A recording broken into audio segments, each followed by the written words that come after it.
आत्ता म्हणलं त्याप्रमाणे चांगल्या विषयावर बोलायचा प्रयत्न करणार आहे. याचा अर्थ असा विषय मी आज मांडणार आहे तुमच्या समोर की ज्याच्यामुळे आपल्यासारखा माणूस वेळोवेळी दारूकडे, गांजाकडे, चरसाकडे, जे काय सबस्टन्स असेल त्याच्याकडे वेळोवेळी ओढला जातो.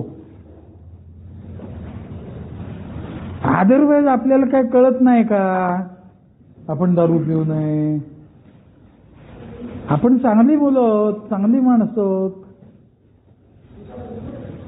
मग असं काय होतं रे, आपल्याला काही दिवस थांबल्यानंतर आपण परत का वळतो तिथं?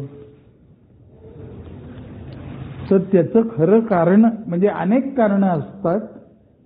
त्यातलं माझ्या बाबतीतलं मला एक सापडलेलं मेजर कारण मी काय पहिल्या दिवशी मनात आलं आणि दारू सोडली, दारू थांबवली वगैरे असं काय झालं नाही. मी मजबूत उठाबशा काढलेला माणूस आहे. परंतु नंतर मी अशा संगतीत गेलो की जिथं मला माझा अभ्यास करायला वेळही मिळाला आणि सिस्टीम मिळाली. मला मुख्य म्हणजे मला माझा अभ्यास करायचा आहे. म्हणजे काय करायचंय, तो कसा करायचा,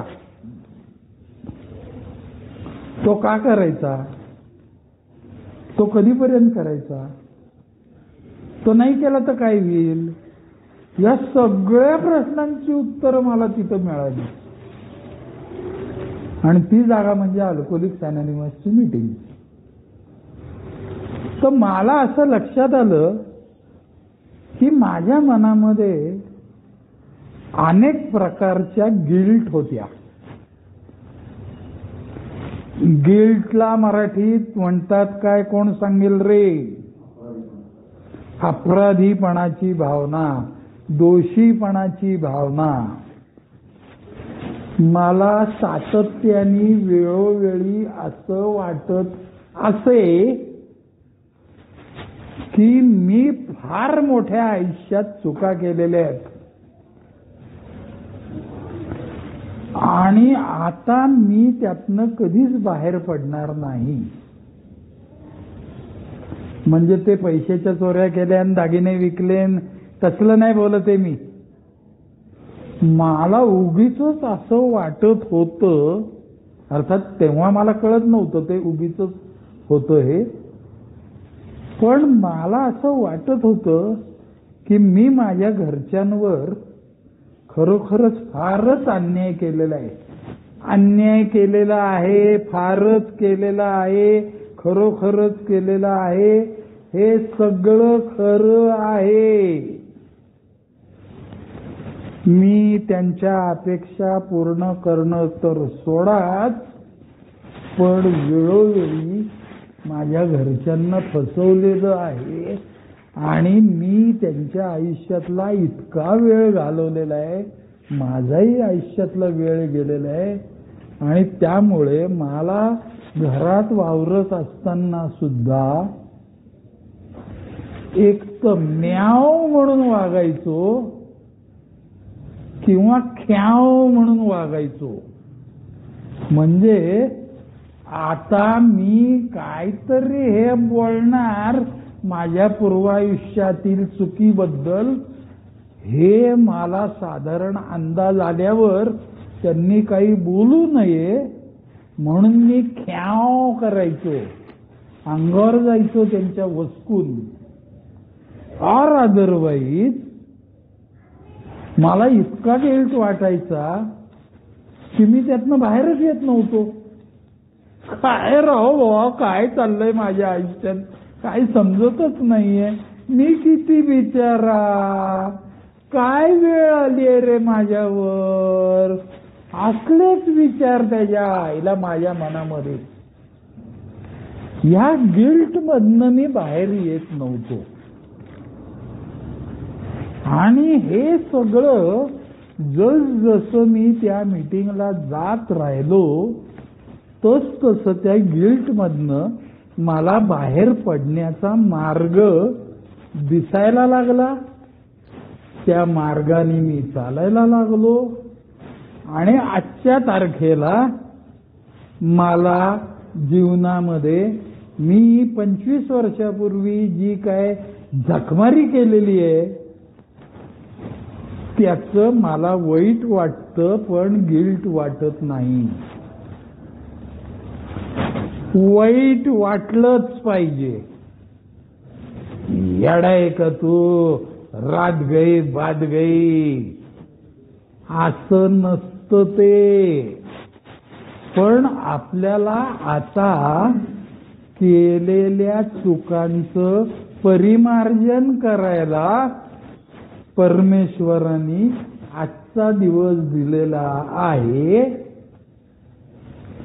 याचा योग्य पद्धतीने मी जर उपयोग करून घ्यायचा प्रयत्न केला, मी प्रयत्नाबद्दल बोलतोय, मी यशाबद्दल बोलत नाहीये. प्रयत्न जरी केला तरी माझ्या मनातली गिल्ट ही आपोआप निघून जाते, प्रोव्हाइडेड तू जर का स्वतःशी प्रामाणिक राहून त्या केलेल्या चुकांचं परिमार्जन करण्याचा प्रयत्न केलास तर. नाही केलास तर परत परत परत परत तिथंच तू डुबक्या खात राहणार आणि परत 8-15 दिवसांनी, महिन्यांनी, 3 महिन्यांनी, 6 महिन्यांनी त्या अक्काबाईच्या तावडीत सापडणार हे नक्की आहे. म्हणजेच आता मला जर का त्या गिल्ट मधनं बाहेर पडायचं असेल तर माझ्या हातनं झालेल्या चुका ह्या मी मनमोकळेपणाने बोलायला शिकलो पाहिजे. काय सांगायचं राव तुम्हाला, असा मनात विचार सुरुवातीला येणार आहे. त्याचं कारण आपल्याला असं वाटत असतं की आपण एकमेव माणूस या विश्वामध्ये असा आहे की ज्यांनी ह्या प्रकारच्या चुका केलेल्या आहेत. तसं नसतं. आपल्यापेक्षा भयानक चुका केलेल्या माणसांची शेअरिंग ऐकल्यानंतर आपल्याला असं वाटायला लागतं की तरी बरं आपल्या हातनं हे तरी घडलं नाही. मी तुम्हाला सांगतो, मी व्यसनाच्या काळामध्ये माझ्या घरातले बरेच काही दागिने वगैरे विकले, बरीच काही चांदीची भांडी विकली.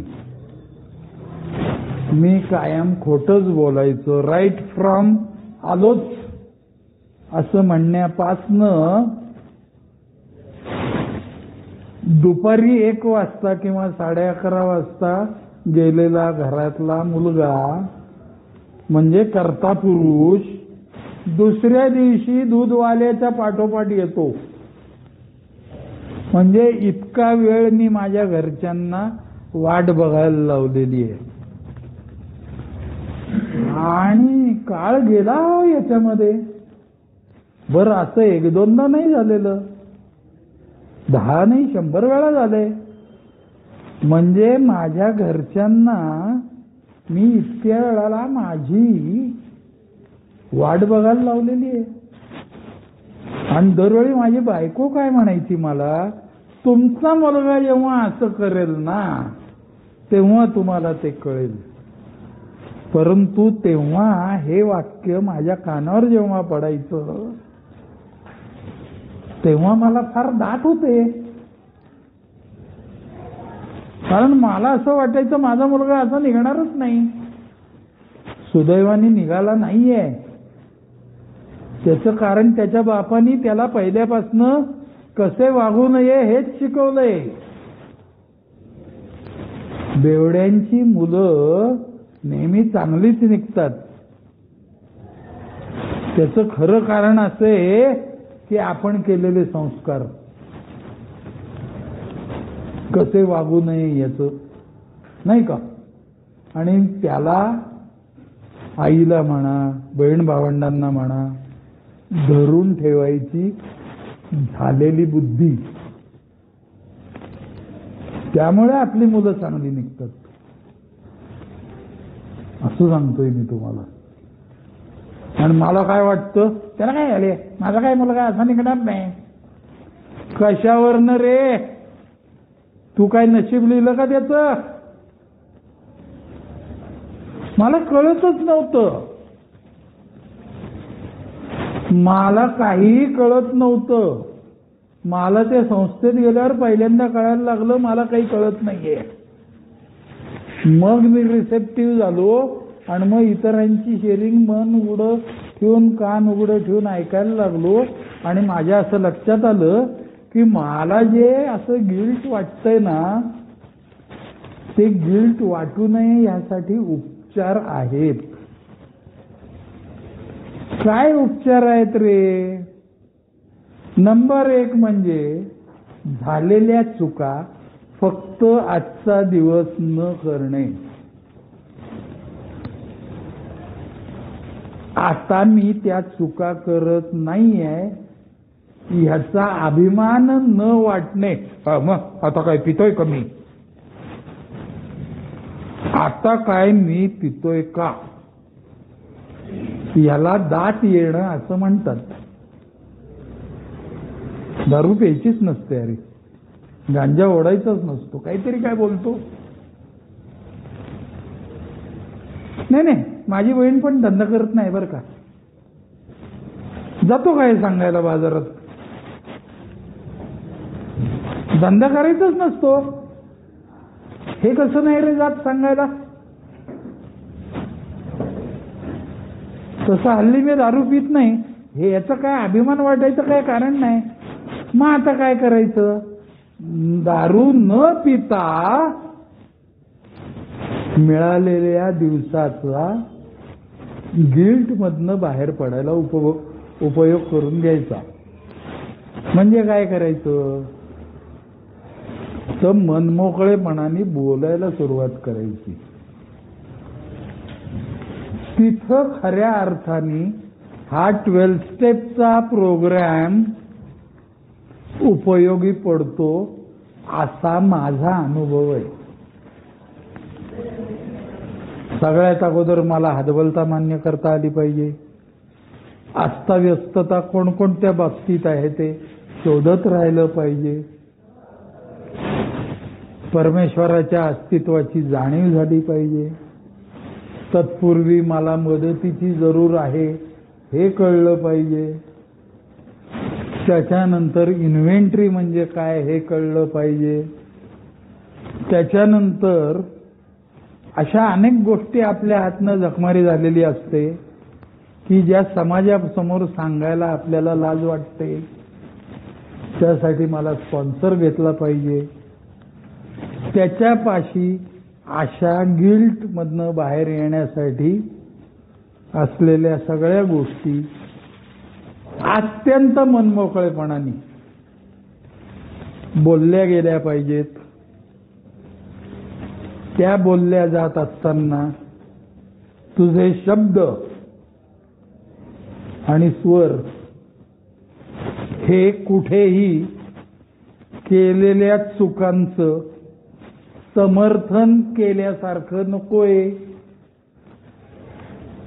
म्हणजे कसं झालं माहिती का, त्यावेळेस तो तसं वागला म्हणून मी तसा वागलो हे नकोय बोलायला.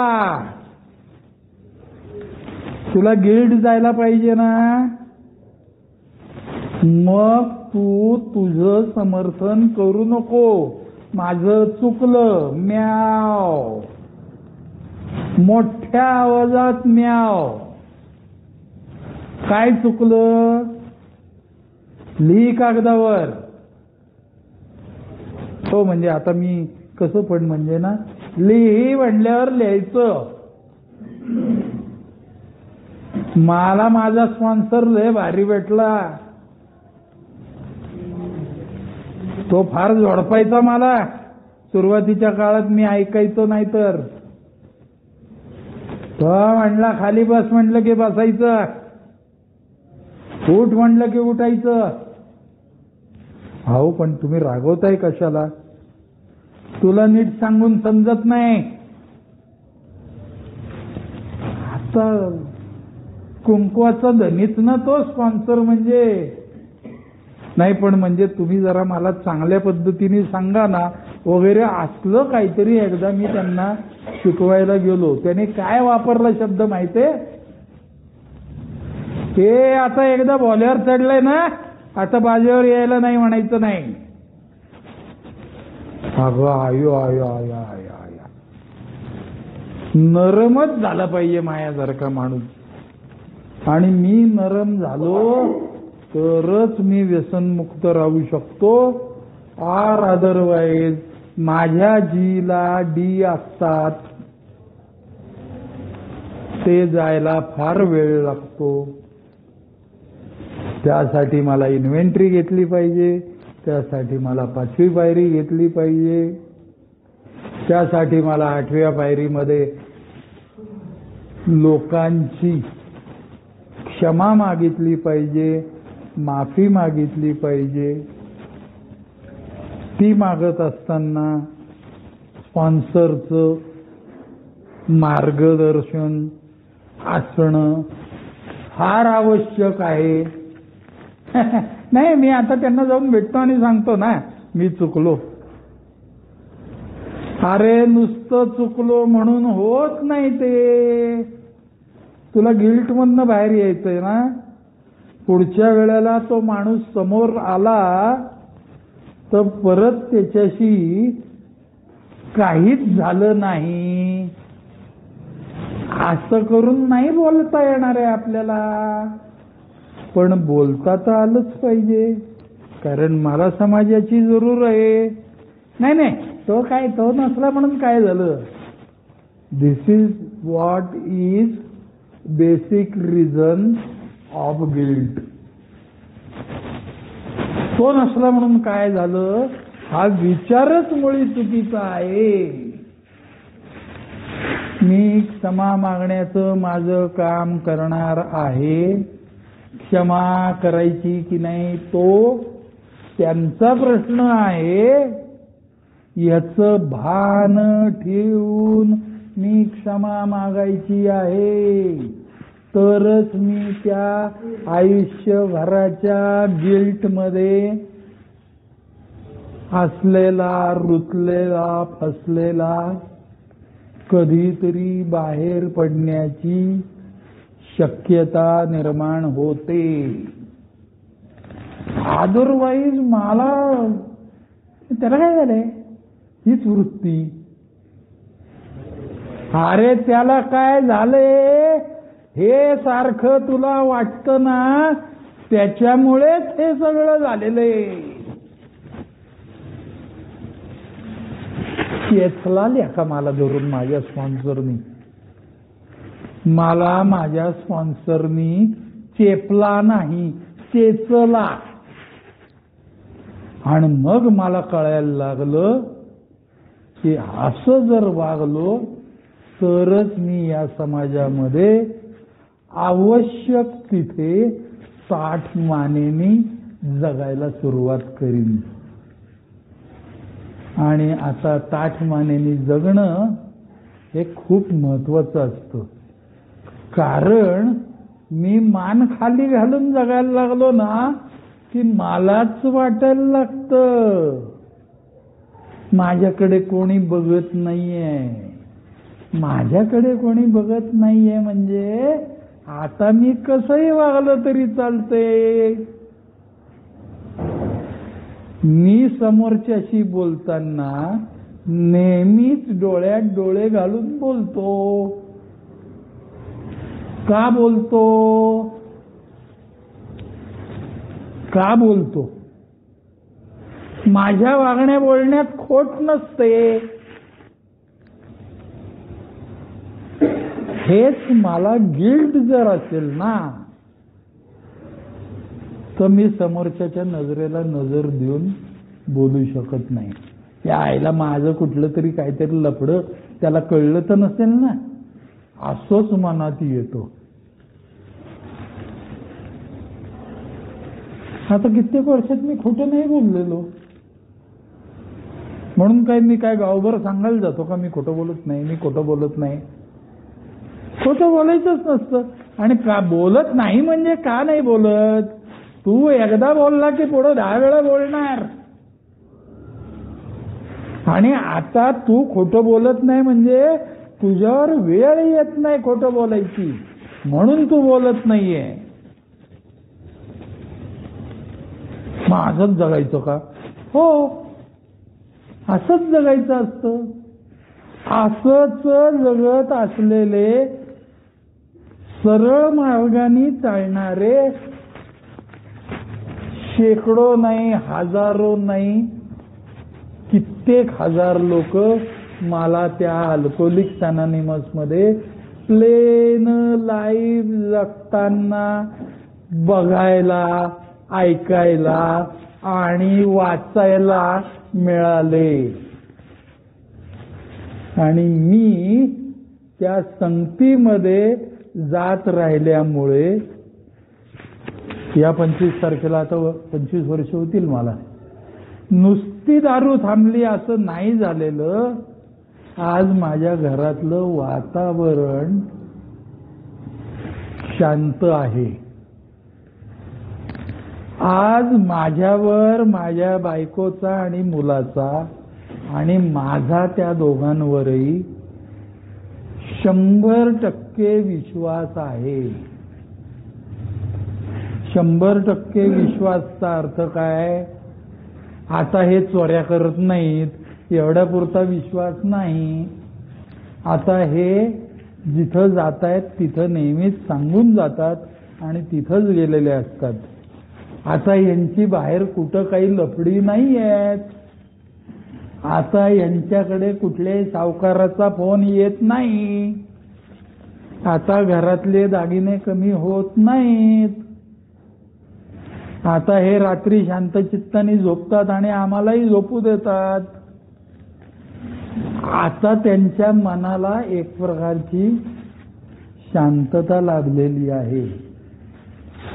ही जर असेल ना तर आणि तरच मग पुढे तुम्ही पैसे मिळवणे, मग घरच्यांचं म्हणजे घर भरणे म्हणतो ना आपण.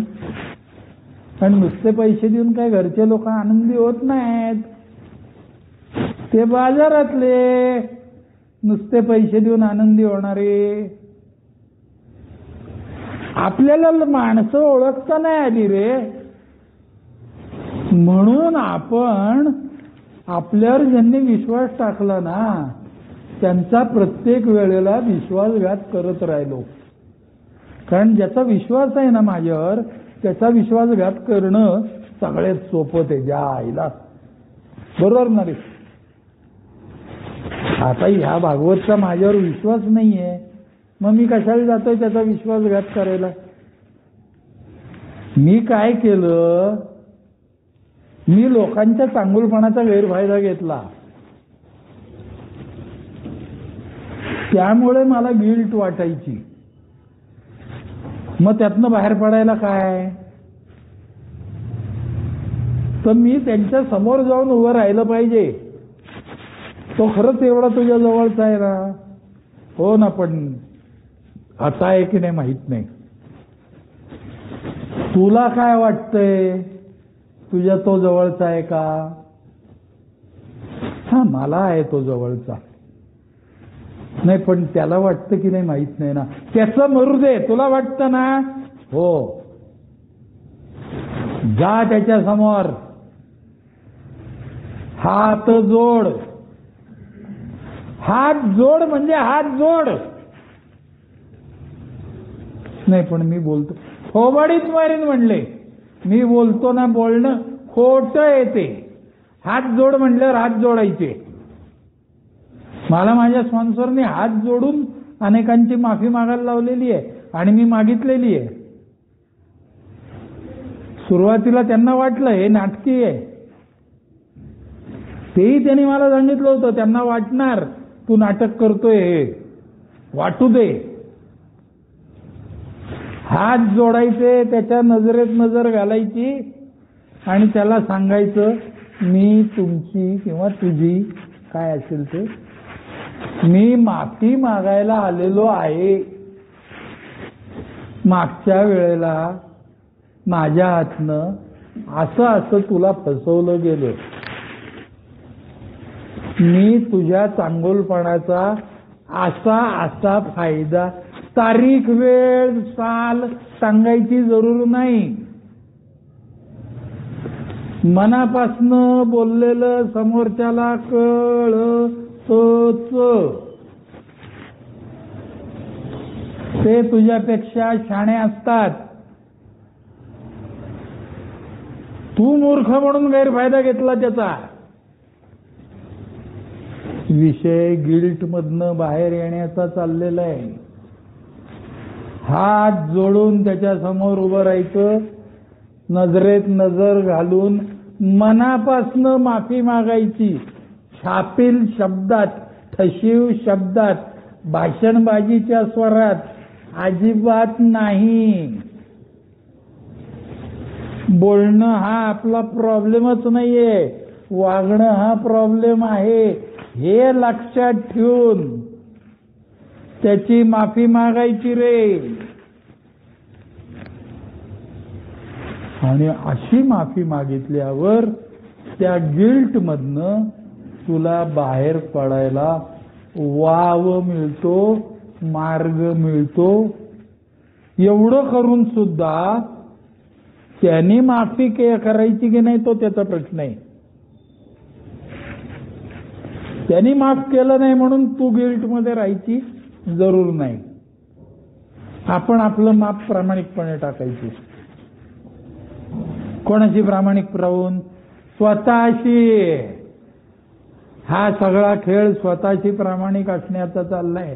काही जणांच्या मनात आत्ता असा विचार आहे की हे बोलताय भागवत तुम्ही सगळं, परंतु तुम्हाला काय माहितीये मी किती ठिकाणी जख मारलीये. असं कोणाच्या तरी डोक्यात हा प्रश्न असणार आहे. त्याचं उत्तर मी तुम्ही प्रश्न न विचारता देतो. तुम्ही जितक्या ठिकाणी जख मारली ना त्याच्यापेक्षा एक जास्त वेळा मी जखमारी करून इथं आलेलो आहे आणि त्या सगळ्यातनं आज बाहेर पडलेलो आहे. कशाच्या जोरावर? स्वतःशी असलेल्या प्रामाणिकपणाच्या जोरावर.